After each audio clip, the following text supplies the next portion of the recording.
Welcome back to Jacksonville Buzz Legacy of Leaders. I'm Steve Strum. This morning we have Luis DeMendoza from the University of Florida. And just because I know you can, hola, señor, mucho gusto, which means to everybody else, hello, sir, nice to meet you. What do you do for the University of Florida, man? Like, it's such a huge conversation we can have. You're here to talk about data science and AI in high school and some really cool stuff you're doing. Right, so I'm part of a team at University of Florida, and we are developing two separate curriculums for the state of Florida, an AI curriculum and a data science curriculum. Why is the University of Florida, a college, right, developing content and programs for high school? Kind of, right? Help me out. Now, I went to Nova Southeastern University in Fort Lauderdale for grad school, and there was actually a high school in the college, which I always found to be fascinating. What is it that University of Florida is doing different that's not being done in the current high school environment for data science and AI? So that's actually a really interesting question. University of Florida has really leaned into artificial intelligence, while some educational institutions have not known how to react to these advancements in AI. So teachers, professors are receiving artificial intelligence like professional development. There's policies in place for students to use them and for teachers. And University of Florida was lucky to receive a grant to build out this curriculum for use throughout the state. Now, prior to going to the University of Florida, you worked for a major technology company. Can we say the name? You can. We can say the name. Okay. So you work for Microsoft, and you were developing things for Microsoft, and everybody obviously knows what Microsoft is. It's kind of hard not to help kind of usher in data science, usher in AI, usher in technology into schools. You were talking a little bit offset that even though we perceive that this must be the way that things go these days, that there's really a shortfall in this type of science in the high school setting. Talk to us a little bit about that gap from what I perceive, but then what you're seeing as an educator. Yeah, folks often would talk to me thinking, oh, that computer science is just ubiquitous throughout high school, and it really isn't. Florida only has about 40% of high schools teaching computer science classes. These are like foundational classes. The actual national average isn't all that much better, somewhere in the 51-52% range. But where we really fall off are rural schools and then schools in like the urban core. So it's really important for this program at Microsoft that was called TEALS to exist, because we were getting computer science programs off the ground or expanding the pathways for students to have different opportunities within computer science, like cybersecurity. Sure. Since I left and started working on this AI and data science program at the University of Florida, we've really been able to not play from behind and kind of lead in Florida by creating this curriculum and getting it into the hands of students kind of when it's hot and like buzzworthy. Sure. Well, and if you think through what every business now, even down to the plumber, and not to take anything away from a plumbing electrical services, all the way up to Mr. Musk, right, in his rockets and electric cars.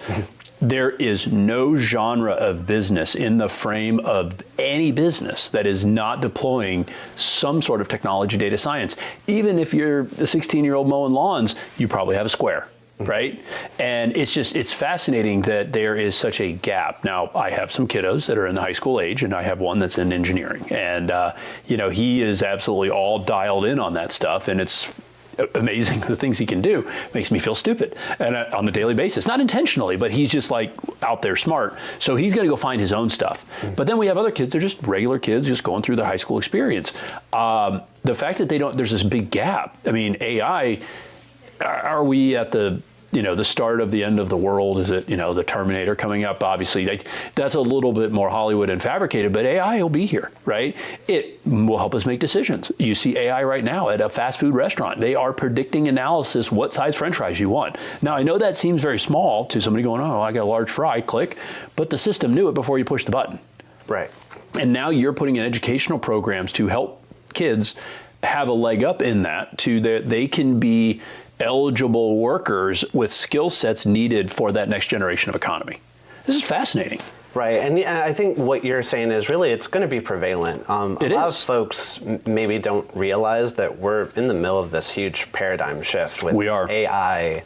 It's going to be everywhere. And there's a lot of fear from individuals who think, oh, I'm going to lose my job or to, artificial intelligence. What am I going to do? And it really, that's not the goal of a lot of organizations, but it's to bring in artificial intelligence and data science into these roles to accomplish more. So, well, and if you think about that, right? So in a medical setting, a doctor uses AI. They're using it right now. And, somebody comes in with a gunshot wound. They can scan the body.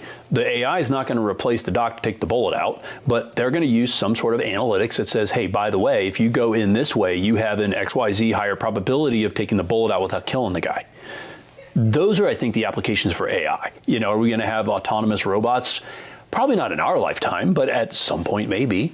But it's going to evolve in the economy. And if you think about our demographic shifts, when tablet computing came out, right? When the iPhone came out, that completely changed commerce, completely. But what happened? There was more commerce. And then when Microsoft, your former employer, when they came out with Windows 95, which was a million years ago,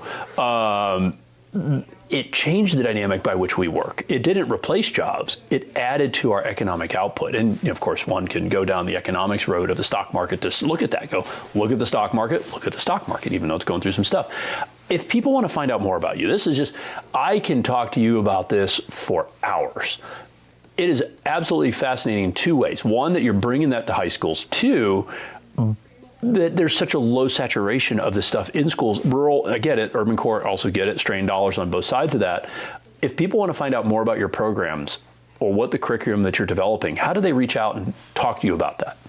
Sure. So the program is under the material science department at University of Florida, and we're actively working to bring in industry partners to provide use cases and data that will really talk to different students from different backgrounds, because really, like I said, AI is prevalent already. It's going to be ubiquitous with all these different professions. Sure. And we want to make sure that students have opportunities of developing products or services for whatever really interests them.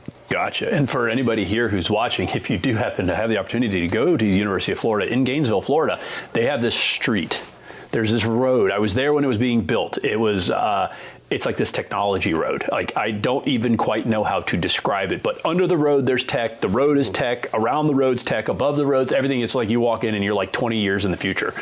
It's fabulous. Thanks for joining us, and thanks for what you're doing for the kids. I think that's really great that what you guys are developing to really, and think about it from an economics perspective. You are really preparing what is going to be the largest workforce population since the baby boomers, which are our parents that are leaving the workforce.